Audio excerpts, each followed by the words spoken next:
Takže ahoj lidi, dneska jsem tady s Lojzou Bramborou. Pozdrav. Čus.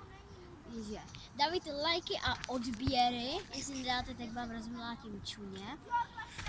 A ochutnáme primy. Já jsem tady koupila 2 primy, takovýhle prostě takový. Žlutej. Je žlutej a tady růžovej. Růžovej. Tak jdeme Raspberry. ochutnat.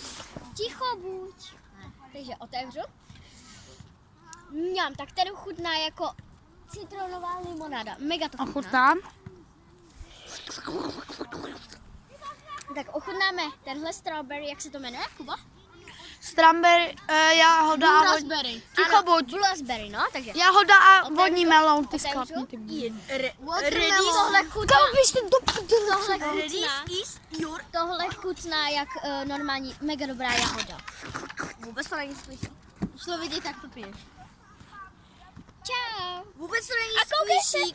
To je squish.